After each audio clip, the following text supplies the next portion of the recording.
I'm just a young player coming into the league, and to be compared to, to a guy that's going on his 6th championship, it's kind of breathtaking. And Michael Jordan is somebody that I've always looked up to, and I want to play against him. Guard Michael Jordan, nothing can top that. I grew up watching Michael on TV. Now you got a chance to go face to face with him. You get a chance to really see and touch and feel.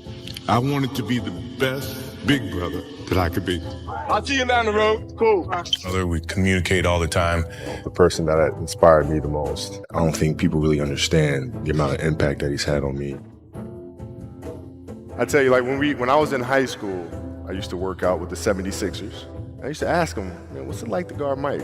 You know, Mike? You mean Black Jesus? I'm like, what the f? Black who? I'm like, I'm gonna call him Mike. That's his name. So the level of fear that he inspired in others was insane. And I would tell him, I said, when I face him, we're gonna go at it. The time at the Forum or wherever that was. Phil Jackson has been telling a story about you. You're young, you met Michael Jordan. Michael's out, he's been retired for a year, and he comes to a ball game and I said, let's meet in, chairman's room after the game. I want you to talk to Kobe a little bit. I went and saw Phil Jackson in 1999 or maybe 2000. I don't know when Phil was here in LA. Phil had Michael come to the game. They sat at the table. You remember that. So I get in this room and he sits down. And I walk in and Kobe's sitting there. So Phil asked Michael if he wasn't doing anything, just come by practice, maybe want to play. And the first thing, I'm in a suit. First thing Kobe said, did you bring your shoes? He says that you told Michael Jordan that I could kick your ass one-on-one. Well, I mean, it's half true. And then when we walked out, when we walked down the hall, Mike goes, I love that dude, man. He's a warrior. But his attitude to compete and play against someone he felt like he could enhance and improve his game. To me, that's what I loved about the kid. Years later, after I scored 81, he was barking on how I can never do it against him. And there's no way you're gonna score 80 on me. I would have fouled out, we just would have went back and forth. And I normally try to stay pretty cool when it comes to MJ, because I look up to him so much. But on that particular occasion, I had to remind him that I did have 42 and 1/2 against him. The first time I was getting ready to face Jordan, I had a teammate, he goes to me and said, hey, you want some advice? Whatever you do, don't look him in the eye. Wait, excuse me? Why the hell would I not look him in the eye? I don't think my teammate understood that I'm that too. Can't look me in the eye either, buddy. Everybody's talking about Kobe Bryant and Michael Jordan. How flattering is it when Michael Jordan says he sees some of him in you? Well, that's cool. It's a great compliment. I just have to continue to work hard, be the best basketball player that I can possibly be. It's going to be a great challenge. We're one of the greatest players of all time. And against him for the first time at the United Center. This is a fun game for me. I learned a lot this game. A lot about how technically sound Michael was. Because it's one thing in watching him play, and then it's another thing in playing against him. Getting schooled for a baseline dunk the first time I matched up with him. That was like the coolest thing. I got thrown into the fire. Nice baseline spin move. I knew it was coming. He was just so strong. By the time I tried to body him off of it, he just swatted me away like a fly. Because I'd seen that spin move so many times, and then I knew he was gonna do it. But the timing on TV and then in person are two completely different things. So he just spun right before I thought he was gonna spin, and I was like, damn, that was pretty cool. When I came to learn how to become the best basketball player in the world, and if I'm gonna learn that, I gotta learn from the best. Kids go to school to be doctors or lawyers or so forth and so on. That's where they study. That's the place for them to study. My place to study is from the best. And when I was 18, my first year, he got the best of me a bunch of times. I was right there the next play. You're not intimidating me, I'm not going anywhere. And I think he saw that level of respect, because I think he was the same way at 18 years old. And that common bond is what I think, where our connection was built. I grew up watching Michael on TV, and now you got a chance to go face to face with him. You get a chance to really see and touch and feel. Here is Michael. Count it, plus the foul for Jordan. Strength, speed, quickness, and it was fun to be out there.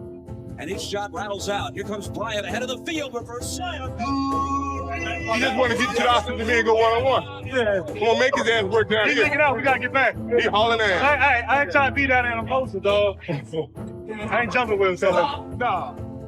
It was a rough couple years for me coming to the league, because at the time the league was so much older. It's not as young as it is today. Nobody was really thinking much of me. I was a kid that shot a bunch of air balls, you know what I mean? A great detailed answer, But on top of that, he said, if you ever need anything, give me a call.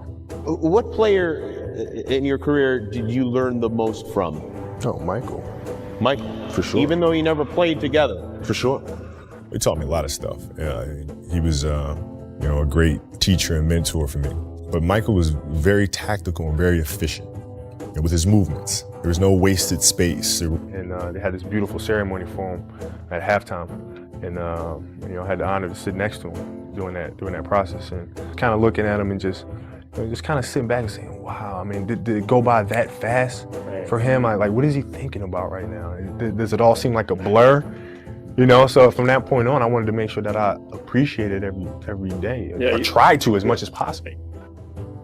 In Washington, Jordan hits him on the butt and says, you can put the shoes on, but you ain't gonna never feel them. The 8s, he had the 8s on, right? Yeah.